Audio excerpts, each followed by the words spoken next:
అందరికీ నమస్కారం. The great psycho ముఖ్యమంత్రి జగన్మోహన్ రెడ్డి 4.5 సంవత్సరాల కాలంగా సీఎం అవ్వడానికి ముందు ఈ 4.5 సంవత్సరాల కాలంగా అతని నోటి నుంచి వచ్చే తరచుగా వచ్చే అతి ముఖ్యమైన పదం ఏంటంటే నా ఆడబిడ్డలు నా అక్క చెల్లెమ్మలు. అరే, నా ఆడబిడ్డలు నా అక్క చెల్లెమ్మలు అనేటప్పుడైనా కనీసం సిగ్గు సరం ఉండాలి అన్న విషయాన్ని కొన్ని గణాంకాలు, అదేవిధంగా కొంతమంది reports, at the same time కొన్ని జరుగుతున్న సంఘటనలు దృష్టి పెట్టుకొని కూడా ఆ పదాలు ఉపయోగించడానికి అతను అర్హుడా కాదా అనే సంగతి కూడా అతను కూడా ఆలోచించుకోవాలి. అట్ ద సేమ్ టైం ప్రజలు కూడా ఆలోచించుకోవాల్సిన అవసరం ఉంది.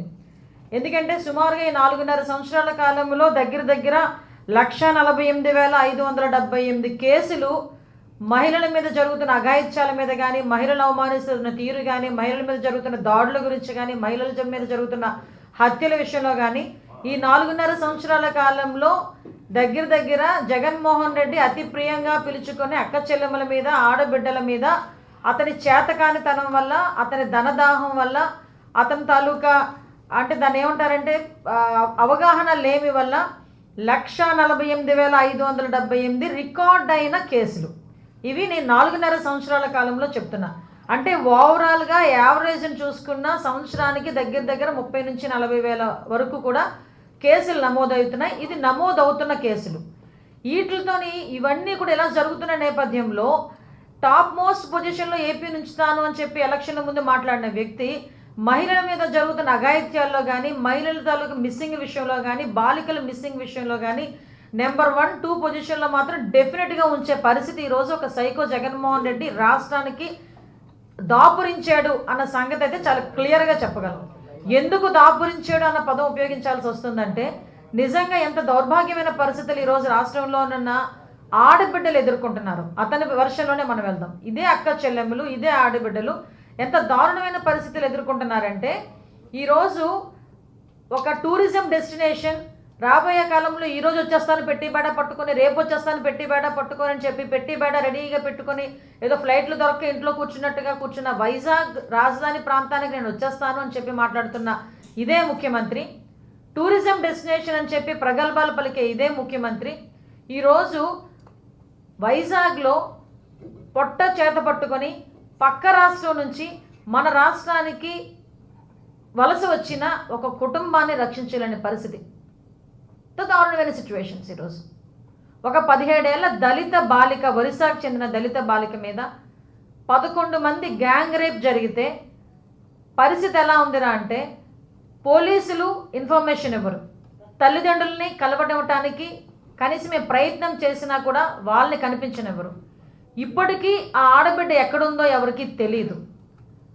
ఒకసారి డిసెంబర్ 18వ తారీఖున ఆ తల్లిదండ్రులు ఆ అమ్మాయి కనిపించట్లేదని 4th టౌన్ పోలీస్ స్టేషన్లో ఆ అమ్మాయికి రిపోర్ట్ ఇస్తే ఆ అమ్మాయిని 18వ తారీఖు 19వ తారీఖుల్లో పట్టుకోవలసిన ఆ అమ్మాయిని ట్రేస్ చేయాల్సిన పోలీసులు నిమ్మక నీరెత్తినట్టు కూర్చోవటం వల్ల, వాళ్ళ తాలూకా వైఫల్యం వల్ల 11 మంది ఆ అమ్మాయిని గ్యాంగ్ రేప్ జరిగిందంటే నిజంగా దీని తాలూకా తప్పు మనం ఎవరిని మీద పెడతాం, ఎవరి మీద మనం మాట్లాడుకోవాల్సిన పరిస్థితి ఈరోజు వచ్చింది. దీనికి బాధ్యత గవర్నమెంట్ తీసుకుంటుందా, పోలీస్ వ్యవస్థ తీసుకుంటుందా, నా అక్క చెల్లెములు నా ఆడబిడ్డలు అని చెప్పి ప్రగల్భాలు పలికే ముఖ్యమంత్రి తీసుకుంటాడా? దళితురాలను అయి ఉండి కూడా నేను హోమ్ మినిస్టర్గా ఉండి పనికిరాని ఒక హోమ్కే పరిమితమైన మినిస్టర్ అనుకుంటున్న ఆ హోమ్ మినిస్టర్ తీసుకుంటుందా? ఏదో దొంగల పడ్డ 6 నెలలకి కుక్కలు మొరిగినట్టు ఇక్కడ ఆల్రెడీ కేసు ఫైల్ చేసేసిన తర్వాత మహిళా కమిషన్ అతి ముఖ్యంగా స్పందించేసి సుమోటోగా తీసుకున్నాను ఈ కేసుని అని చెప్పి మాట్లాడుతున్న పరిస్థితి చూస్తూ ఉంటే జనాలు ఏమైనా ఇర్రోలు అనుకుంటున్నారా? నిజంగా చాలా బాధ అనిపించిందండి. డిసెంబర్ 30వ తారీఖున రాత్రి ఈ విషయం ప్రెస్లోకి వచ్చినట్టుంది. I think so. 31 మధ్యాహ్నానికి మేము అరెస్ట్ చేశామని చెప్పి పోలీసులు చెప్పారు. 31 మధ్యాహ్నానికి మా మహిళా కమిషన్ చైర్పర్సన్ అప్పుడు నిద్రలేచినట్టుంది. మరి బయటకు వచ్చి నేను సుమోటోగా తీసుకున్నాను ఈ కేసుని, పోలీసులు చెప్పలేదండి. సుమోటోగా ఆ కేసు తీసుకుంటున్నాను అంటే పోలీసులు ఆల్రెడీ అప్పటికే కేసు ఫైల్ చేస్తున్నారు. కేసు ఫైల్ చేసామని చెప్పారు. అది కూడా బయటికి ప్రెస్కి కూడా ఎక్కడ కూడా బయటికి వాళ్ళు రివీల్ చేయలేదు. మహిళా కమిషన్ చైర్పర్సన్ మాత్రం బయటకు వచ్చేసిందండి. చెప్పాను కదా, అప్పుడే నిద్ర లేచినట్టుంది, చక్కగా పౌడర్ రాసుకుని బయటకు వచ్చి మేడం గారు చెప్తారు, నేను ఈ విషయం మీద సుమోటాగా తీసేసుకున్నాను, సుమోటాగా తీసుకొని దీని మీద ఎంక్వైరీ చేయమని నేను సిపికి ఆర్డర్స్ పాస్ చేశాను అనింది. ఎందుకు రాకూడదు? 11 మంది గ్యాంగ్ రేప్ జరిగితే ఒక మహిళా కమిషన్ చైర్పర్సన్ విజయవాడలో కూర్చొని అక్కడి నుంచి ఆర్డర్స్ జారీ చేస్తుందా? సిగ్గుందా కమిషన్కి? సిగ్గుందా ఆవిడకి? కనీసం ఈ రోజు వరకు వైజాగ్ వచ్చి ఆ కుటుంబాన్ని ఎందుకు పరామర్శించలేదు? ఆ కుటుంబాన్ని తాలూకా నేపథ్యం కానీ కుటుంబ సభ్యుల్ని కానీ ఎందుకు ఈ రోజు వరకు ఎవరిని కలవనివ్వట్లేదు? దళిత హోమ్ మినిస్టర్ మాట్లాడితే దళిత హోమ్ మినిస్టర్ని అని చెప్పి చెప్పుకునే హోమ్కే పరిమితమైన హోమ్ మినిస్టర్ ఇప్పుడు ఎక్కడుందో కూడా ఇప్పుడు ఏదో యాడ్ వేయించాలి, కనబడట్లేదు హోమ్ మినిస్టర్ అని చెప్పి. ఎందుకంటే ఈ మధ్యకాలంలో కనిపించట్లేదు. ఎంత దౌర్భాగ్యం అంటే ఇంకో 3.5 నెలల తర్వాత మీ పదవీ కాలం అయిపోతుందిరా అని సాధారణంగా ఎవరైనా అనుకుంటారు 5 సంవత్సరాల కాలంలో. వైఎస్ఆర్సీపీ వాళ్ళ దౌర్భాగ్యం ఏంటంటే ఈ టికెట్లు మార్చేసరికి 3.5 సంవత్సరాల ముందే వీళ్ళకి పదవీ కాలం అయిపోయినట్టుగా ఇంట్లో కూర్చుంటున్నారు. దళిత హోమ్ మినిస్టర్ ఈరోజు ఒక దళితురాలు పక్క రాష్ట్రానికి సంబంధించిన వ్యక్తి అమ్మాయి చిన్న పిల్ల 11 మంది కలిపి రేప్ చేస్తే ఆ అమ్మాయి గ్యాంగ్ రేప్ జరిగితే ఈ రోజు వరకు దాని గురించి ఆవిడ ఒక స్టేట్మెంట్ ఇవ్వలే. వచ్చి కలవటం అనేది పక్కన పెట్టండి, బయటకు వచ్చి ఒక స్టేట్మెంట్ దీని గురించి ఇవ్వలే. ఆ హోమ్ మినిస్టర్ గురించి పక్కన పెట్టండి, ఎందుకు పోలీస్ డిపార్ట్మెంట్ వాళ్ళు కూడా ఈ విషయాన్ని గోప్యంగా ఉంచుతున్నారు? ఇందులో మాకు చాలా అనుమానాలు వస్తున్నాయి. అసలు ప్రెస్ వాళ్ళందరూ కూడా 4th రౌండ్ పోలీస్ స్టేషన్కి వెళ్తే కనీసం ప్రెస్ని కూడా అలౌ చేయలేదు లోపలికి. నిజంగా నేనేమంటానంటే ఒక ఆడబిడ్డ మీద, దళిత బాలిక మీద, 17 సంవత్సరాల దళిత బాలిక మీద అత్యాచారం జరిగి 11 మంది అత్యాచారం జరిపితే ఆ నిందితుల్ని ఎందుకు ఈ రోజు వరకు ఆ నిందితుల్ని పెట్టుకొని ఎందుకు ఈ రోజు వరకు ఒక ప్రెస్ మీట్ పెట్టలేకపోయారు సిపి గారు? ఒకసారి దీని అందరికీ సమాధానం చెప్పాలి. ఇప్పుడు ఆడబిడ్డ ఎక్కడుంది? నిన్నే మా మహిళా అధ్యక్షురాలు ఆ డిఎస్పీ గారికి దిశ డిఎస్పీ గారికి ఫోన్ చేస్తే హాస్పిటల్లో ఉంది అన్నారు. మేము హాస్పిటల్లోకి వెళ్ళి అమ్మాయిని పరామర్శించడానికి రెడీ చేస్తే హాస్పిటల్ నుంచి డిశ్చార్జ్ చేసింది అన్నారు. అంటే ఎందుకు ఎంత గోప్యత ఉంచుతున్నారు? ఈ ఒక్క కేసే కాదండి, మేము ఈ ఒక్క కేసు గురించి మాట్లాడడానికి కాదు ఈరోజు. మొన్నే డీసీపీ గారు బయటకు వచ్చి ఎన్ని అబద్ధాలు చెప్పాడంటే ఆయన. ఒక ఐపీఎస్ ఆఫీసర్, ఒక సీనియర్ ఐపీఎస్ ఆఫీసర్ ఒక ప్రెస్ ముందు కూర్చొని ఎందుకు తప్పుడు లెక్కలు ఇవ్వాల్సిన అవసరమే వచ్చింది?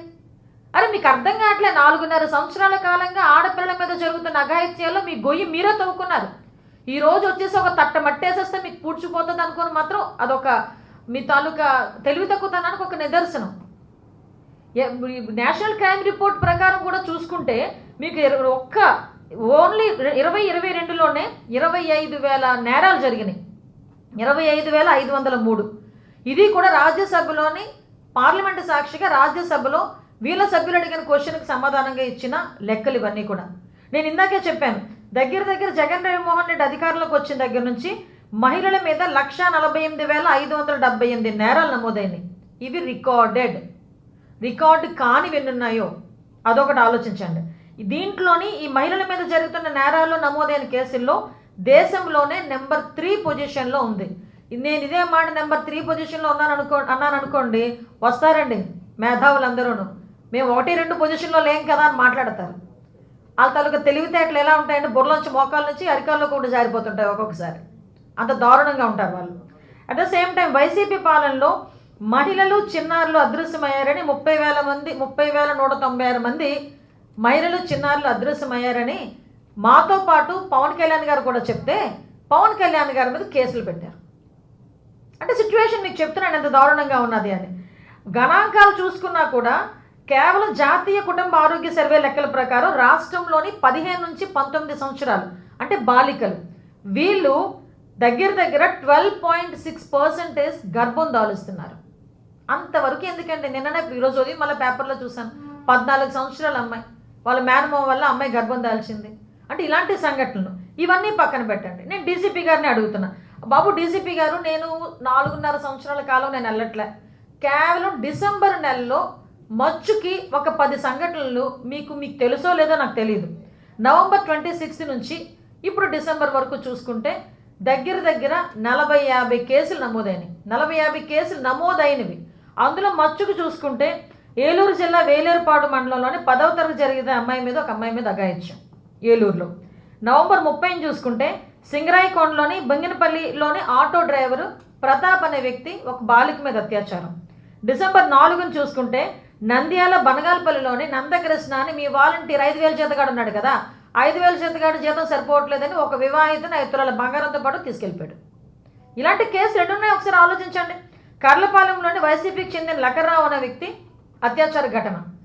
డిసెంబర్ 13 8వ తరగతి చదువుతున్న అమ్మాయిని ప్రేరేపించకపోతే చంపేస్తానని అఖిల్ అనే కుర్రాడు బెదిరించడం, అది కూడా ఏలూరు జిల్లాలో. డిసెంబర్ 27ని మన హుకుంపేటలో డుమ్రిగూడలో ఒక రేప్. డిసెంబర్ 26ని ఈస్ట్ గోదావరిలో రంగంపేటలోని వైసీపీకి చెందిన ఒక వ్యక్తి వైసీపీకి ఓటేయలేదని చెప్పి ఒక వృద్ధురాలు మీద అఘాయిత్యం. డిసెంబర్ 28ని ప్రకాశం డిస్ట్రిక్ట్లో మార్కాపురంలోని రైల్వే స్టేషన్ పరిధిలో ఒక ముసలామె మీద సామూహిక అత్యాచారం. డిసెంబర్ 16లోని నంద్యాల జిల్లా నందికొట్కూరులో హౌసింగ్ బోర్డులోని రుక్సానా అనే అమ్మాయి మీద మహిళ మీద కత్తితో దాడి. అంటే నేను జస్ట్ మీకు ఎగ్జాంపుల్స్ చెప్తున్న ఇష్యూస్ ఇవన్నీ కూడా రికార్డెడ్.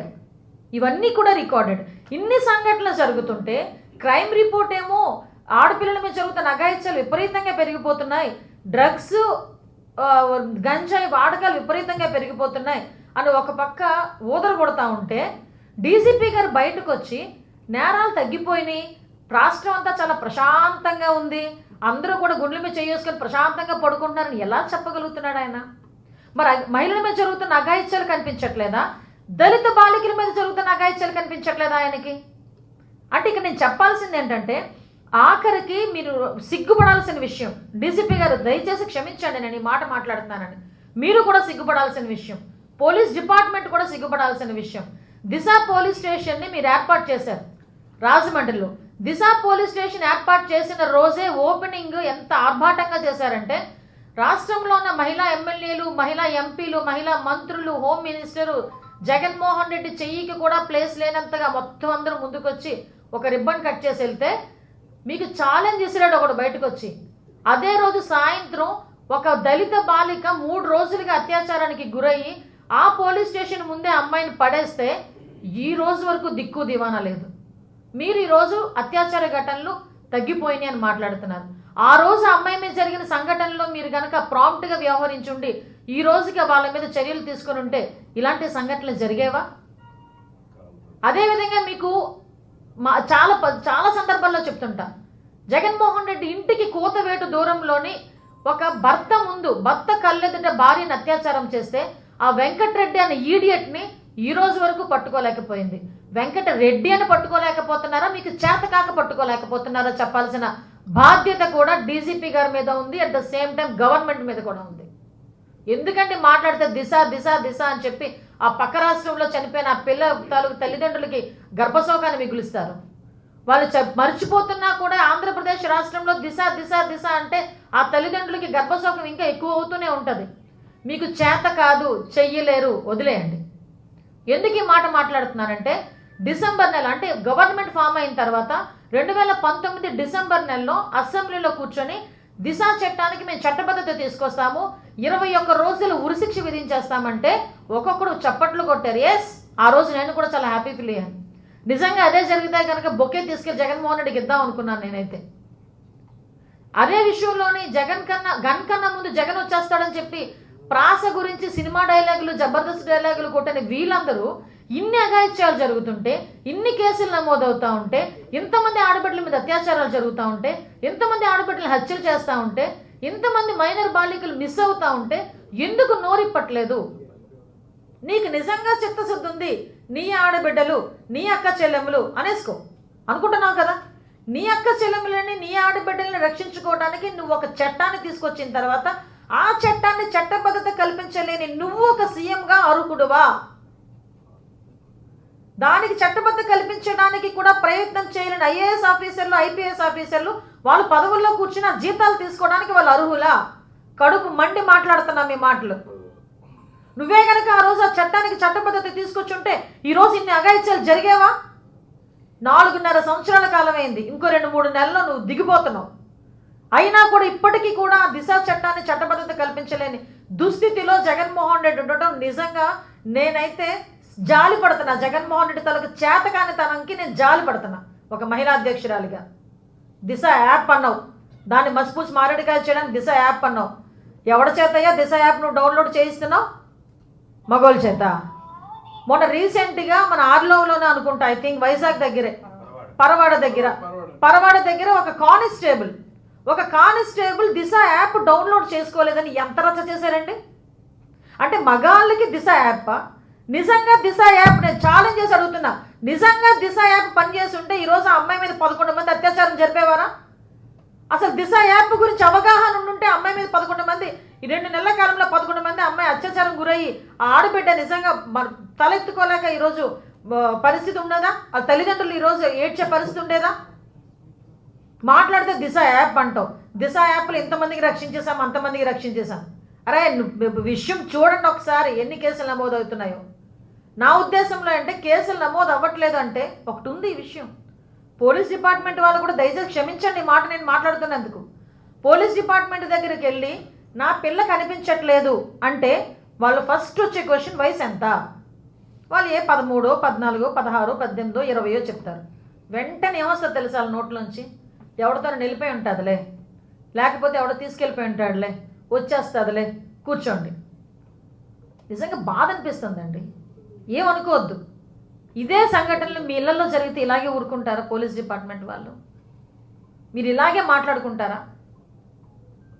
ఎందుకు బయట నుంచి వచ్చిన ఒక తల్లిదండ్రులు ఒక ఆడబిడ్డ కనిపించట్లేదని ఎంతో బాధతోని వ్యధతోని మీ దగ్గరికి పరిగెట్టుకొని వచ్చి, అయ్యా నా బిడ్డ కనిపించట్లేదు కొంచెం ఎతికి పెట్టండి అంటే ఎందుకు వాళ్ళ తాలూకా మాటలతోని వాళ్ళని తాలూకా జీవితాన్ని ఛిద్రం చేస్తారు?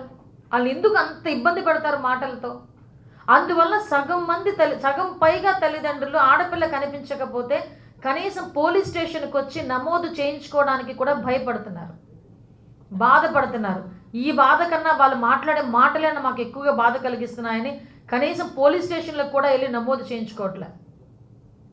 పోనీ ఎవరో ఒకరు పాపం ఈ అమ్మాయి తాలూకా తల్లిదండ్రులలాగా ముందుకు వచ్చి ఆ అమ్మాయి కనిపించట్లేదని చెప్తే ఈరోజు ఆ అమ్మాయికి కూడా అతిగతి లేకపోతే ఆ అమ్మాయి 11 మంది చేత అత్యాచారానికి గురై ఈరోజు నిజంగా దేవుడా అని చెప్పి ఈరోజు బయటకు వచ్చిన పరిస్థితి. ఈరోజు కూడా వీళ్ళదేం లేదండోయ్. 18వ తారీఖున అమ్మాయి కేసు పెడితే ఆ అమ్మాయి తిరిగి వచ్చింది, వాళ్ళ తల్లిదండ్రులు తెచ్చుకున్నారు అమ్మాయిని వరుసకెళ్ళి. వీళ్ళదేమీ లేదు. వచ్చిన తర్వాత తల్లిదండ్రులు విషయం కనుక్కొని కేసు పెట్టారు. అప్పుడు నువ్వు పరిగెట్టావు. కనీసం విషయం ఏంటంటే టూరిజం డెస్టినేషన్ విశాఖపట్నం బీచ్ రోడ్లో కొన్ని లక్షల మంది రోజువారీ వస్తుంటారు. ఆ రోజువారీ మెడలోని కెమెరాలు వేసుకుని తిరిగేవాళ్ళు ఎవడు ఎలాంటోడో తెలియదు. కనీసం పోలీస్ డిపార్ట్మెంట్ వాళ్ళకి ఏదైనా ఒక సర్టిఫికేట్ ఇస్తున్నారా? వాళ్ళకి ఏదైనా లైసెన్స్ ప్రొవైడ్ చేశారా? వాళ్ళ అథెంటికేషన్ ఉందా? అంటే ఎవడ పడితే వాడు ఎందుకు పనికిరాని ఎదవో ఒక అమ్మాయిని ట్రాప్ చేసుకునేవాడు కూడా, అమ్మాయిని రేప్ చేసేవాడు కూడా రేపు పొద్దున్న మెడలోని కెమెరాస్ వేసుకుని తిరుగుతూ ఉంటే రేపు పొద్దున్న టూరిజం డెస్టినేషన్ అండ్ విశాఖపట్నం బీచ్లోకి కూడా జనాలు రావడానికి భయపడే పరిస్థితి. అంటే ఎంత దారుణమైన సిచ్యువేషన్స్లో ఈరోజు మహిళల పరిస్థితి ఉంది. మాట్లాడితే ఆడబిడ్డలు, అక్క చెల్లెమ్మలు, నీకు అమ్మఒడేసాను, ఆసరా వేసాను, డబ్బులు ఏం చేసుకున్నావయ్యా? ఆడబిడ్డలు మాన ప్రాణాలు పోతున్నాయి. ఇప్పుడు నేను మాట్లాడాను కదండి, రేపు ఉదయం 5 లక్షలు వస్తుంది బయటికి ఆ పిల్లకి. ఆ పిల్ల ఎక్కడ బతుకుంటే. ఎందుకంటే ఈ రాష్ట్రంలోని మానానికి ఒక రేటు, ప్రాణానికి ఒక రేటు ఉంది కదా ఆడబిడ్డల గురించి. ఏదో వాళ్ళ జేబుల్లో సొమ్మిది తీసుకొచ్చేస్తున్నట్టుగా వీళ్ళు విపరీతమైన బిల్డప్లు ఇస్తుంటారు కదా. నేను ఒకటే కోరుకుంటున్నా, ఒక్కసారి నేనేదో అగ్రెసివ్గా మాట్లాడేమో ఎవరిని తిట్టడం కాదండి. దయచేసి పోలీస్ డిపార్ట్మెంట్ వాళ్ళు కానీ ఇప్పుడున్న గవర్నమెంట్, అఫ్కోర్స్ ఇదేదో చేదు ఊడిపోయే ముక్కే, 3 నెలలు ఎలాగపోతుంది ఈ గవర్నమెంట్, వైసీపీ గవర్నమెంట్. వాళ్ళకైనా నేను ఒకటి విన్నవించుకుంటున్నా, దయచేసి హ్యుమానిటీ బేసిస్ మీద ఆలోచించండి. 4 సంవత్సరాల్లో 1,48,000 అంటే 1,50,000 దగ్గర కేసులు నమోదైనాయి అంటే ఈరోజు ఆడబిడ్డల పరిస్థితి ఏంటి? 13 సంవత్సరాలు 10 సంవత్సరాలు నెలల పిల్లల మీద అఘాయిత్యాలు జరుగుతున్నాయంటే దాని మీద కనీసం అవగాహన కల్పించడానికి, తల్లిదండ్రులకు అవగాహన కల్పించడానికి ఒక కార్యక్రమం లేదు. స్కూల్లో పిల్లలకు అవగాహన కల్పించడానికి ఒక కార్యక్రమం లేదు. కనీసం ఒక అవేర్నెస్ తీసుకురావడానికి ఒక చిన్న కార్యక్రమం కూడా పెట్టట్లేదు. ఎప్పుడు చూడు తెలుగుదేశం పార్టీ వాళ్ళు కానీ లేకపోతే ఈ ప్రభుత్వం తాలూకా విధి విధానాలకి ఎవరైనా వ్యతిరేకంగా మాట్లాడితే వాళ్ళ మీద పెట్టేటంత కేసుల మీద ఉన్న దృష్టి అక్కడ ఆడబిడ్డలు మాన ప్రాణాల గురించి పెట్టుంటే ఇన్ని అఘాయిత్యాలు జరిగేవా? నేను ఇంకొకటి కూడా చెప్తున్నా మీడియా పరంగా, ఒక ఈడియట్, ఎందుకు పనికిరాని ఒక ఈడియట్ వాళ్ళ తాలూకా మనిషి ఒక డైరెక్టర్ పేరుతో రామ్ గోపాల్ వర్మ అనే వ్యక్తి నోటికొచ్చినట్టు కోతలు కూసినా కూడా ఒక్కడు కేసు పెట్టాడు అతని మీద. పైగా అతను బయటకు వచ్చి నా ప్రాణానికి నష్టం ఉందంటే కొలుకులపూడి శ్రీనివాస్ లాంటివి ఇళ్ళ మీదకి సిఐడీలు పంపిస్తారు. నేనేమంటానంటే ఈరోజు తప్పిదం అనేది జగన్మోహన్ రెడ్డి దగ్గర జరుగుతుంది.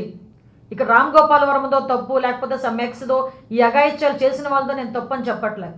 కేవలం తప్పు మొత్తం జగన్మోహన్ రెడ్డిదే. నేను భారతీ గారిని కూడా అంటా. ఎందుకు అంటే జగన్మోహన్ రెడ్డి గారికి చెప్పలేని పరిస్థితుల్లో భారతీ రెడ్డి గారు కూడా ఉన్నారు. ఒక ఆడావిడ బయట ఎందుకు ఈ మాట కూడా చెప్తున్నానంటే నా మీదకి విపరీతంగా వస్తారు మళ్ళీ బయటకు. నేను అవేమీ భయపడట్లేదు. భారతీ గారు కూడా నా భర్తను గెలిపించండి అని చెప్పి ప్రచారంలోకి వచ్చింది ఆవిడ. కాబట్టి ఆవిడకి కూడా మేము విన్నవించుకుంటున్నాం. అమ్మ, ఒక్కసారి మీరు కూడా కళ్ళు తెరవండి, ఒక్కసారి మీ భర్తకి చెప్పండి. ఎప్పుడు చూడు సంపాదన యాతన తప్ప ఏ రోజు కూడా ఆడపిల్లల అత్యాచారాల గురించి, ఆడపిల్లల రక్షణ గురించి ఈ రోజు వరకు దృష్టి పెట్టట్లే. కనీసం దిశ యాక్ట్ని కూడా చట్టబద్ధత కల్పించలేని పరిస్థితిలో నీ భర్త ఉన్నాడు. ఆ విషయం ఈరోజు మీరు కూడా చెప్పాలి. ఒక ఆడవాళ్ళకి కాబట్టి, మహిళ కాబట్టి ఒక మహిళకి సాయం చేయడానికి మీరు కూడా ముందుకు రావాలని నేను కోరుకుంటున్నా. ఇలాంటి బయటకు వచ్చి రామ్ గోపాల్ వర్మ లాంటి వ్యక్తులు రోడ్ల మీదకి వచ్చి ఇష్టానుసారంగా ఏదో పోస్టులన్నీ పెట్టి, ట్వీట్లు పెట్టి అవన్నీ కూడా ఎక్స్పోజ్ చేసుకొని నేను ఇలాగే ఉంటానని నోటికొచ్చినట్టు మాట్లాడి అలాంటి వాళ్ళ మీద కేసులు ఉండవు. ఒక తప్పు. ఈరోజు ఆడబిడ్డల మీద అఘాయిత్యాలు జరుగుతుంటే వాళ్ళందరినీ కూడా పెంచి పోషిస్తున్నాడు జగన్మోహన్ రెడ్డి. అందువల్లే భయం అన్నది లేదు. డ్రగ్స్, గంజాయి వీళ్ళ వ్యాపారానికి వెనకాతలుండి నడిపించే పరిస్థితులు ఈరోజు జగన్మోహన్ రెడ్డి ఉన్నాడు. కాకపోతే ఎందుకు ఈరోజు ఇన్ని గంజాయి కేసులు, ఇంత గంజాయి మనకు పట్టుబడుతుంది, ఇన్ని డ్రగ్స్ విపరీతంగా ఎక్కడ దేశంలో డ్రగ్స్కి సంబంధించిన, గంజాయికి సంబంధించిన మూలాలు కూడా ఆంధ్రప్రదేశ్లో ఉన్నాయంటే దానికి ఫెయిల్యూర్ సీఎం జగన్మోహన్ రెడ్డి. ఈరోజు జగన్మోహన్ రెడ్డి మాత్రమే దీనికి అన్నిటికీ సమాధానం చెప్పాల్సిన అవసరం ఉంది. ఈరోజు పోలీస్ డిపార్ట్మెంట్ వాళ్ళని కూడా నేను కూడా విన్నవించుకుంటున్నా. దయచేసి ప్రతి ఆడబిడ్డని కూడా నీ చెల్లి కిందో, అక్క కిందో, మన ఇంట్లో ఆడబిడ్డ కిందో భావిస్తే ప్రతి ఒక్కరిని కూడా రక్షించుకునే బాధ్యత మీరు తీసుకుంటారు. అది మీది లేదు కాబట్టే మీరు ఇష్టానుసారంగా వాళ్ళ మీద మాట్లాడే పరిస్థితి కూడా వచ్చింది. నేను ఒకటే కోరుకుంటున్నా, ఏ మహిళలైతే ఆడబిడ్డలు, అక్క చెల్లెమ్మలను, ఏ మహిళల మీద అయితే మీరు ఇష్టానుసారంగా ఈరోజు అఘాయిత్యాలు జరిపే పరిస్థితికి వచ్చారో, రాబోయే 3 నెలల్లో జరగబోయే ఎన్నికల్లో అదే మహిళలు కుర్చీ మీద నుంచి ఫిల్ట్ పట్టుకుని లాగి తంతారు గ్యారంటీగా జగన్మోహన్ రెడ్డి. అంటే పరిస్థితి ఎంత దారుణమైన సిచ్యువేషన్స్ ఉన్నాయో ఆడబిడ్డలు కూడా తెలుసుకుంటున్నారు, ఇక్కడ మహిళలు కూడా తెలుసుకుంటున్నారు.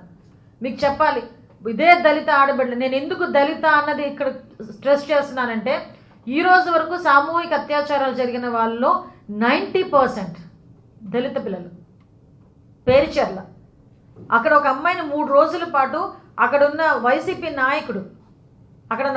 నాయకుడు బంధించి ఆ అమ్మాయిని అత్యాచారం జరిపి ఒక వ్యభిచార గృహానికి అమ్మేస్తే ఆ అమ్మాయి తప్పించుకొని వచ్చి బయటకు వచ్చి పోలీస్ కేసు పెట్టింది. ఈ రోజు వరకు అతిగతి లేదు.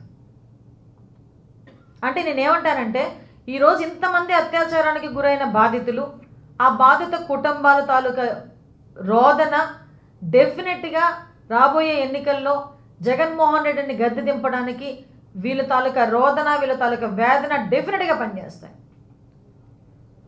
కాబట్టి నేను ఒకటే ప్రభుత్వాన్ని కోరట్లే, డిపార్ట్మెంట్ వాళ్ళని కోరుతున్నా, దయచేసి ఆడబిడ్డలకి రక్షణ కల్పించండి. మా మీద మీరు పెట్టే కేసుల కన్నా ఆడబిడ్డల మీద జరుగుతున్న అఘాయిత్యాల మీద కనుక మీరు దృష్టి పెడితే డెఫినెట్గా తగ్గుతాయి. డిపార్ట్మెంట్ వాళ్ళ మీద కూడా మాకు గౌరవం ఉంది కాబట్టి మిమ్మల్ని విన్నవించుకుంటున్నాం, రిక్వెస్ట్ చేస్తున్నాం. కలవమని నేను డెఫినెట్గా ఇప్పుడే కలుస్తాను, ఆయన అపాయింట్మెంట్ ఇస్తే.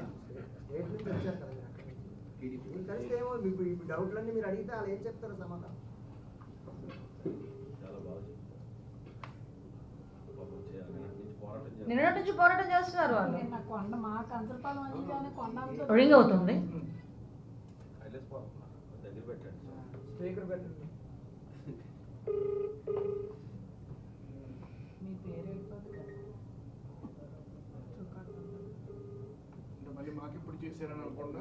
అందుకే సమాధానం ఇవ్వడం లేదు, దయచేసి మళ్ళీ ప్రయత్నించండి. आप जिस व्यक्ति को कॉल कर रहे हैं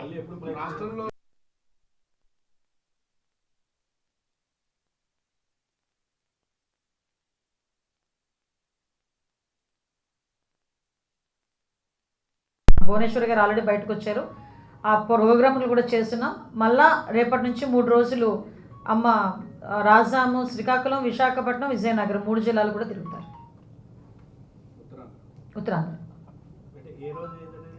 అంటే ఇంకా ప్రోగ్రామ్ టూర్ షెడ్యూల్ రాలేదండి. రేపు వస్తారు మేడం. రాజాం డైరెక్ట్గా వెళ్తారమ్మా. రాజాం నుంచి మళ్ళీ టూర్ ప్రోగ్రామ్ ఉంది, మీకు ఇస్తాను, ముందుగానే ఇస్తాను టూర్ ప్రోగ్రామ్. మరిన్ని వీడియోస్ కోసం ఛానల్ ని సబ్స్క్రైబ్ చేయండి. లేటెస్ట్ అప్డేట్స్ కోసం వాట్సాప్ ఛానల్ ని ఫాలో చేయండి. అండ్ లింక్ డిస్క్రిప్షన్ లో ఉంది.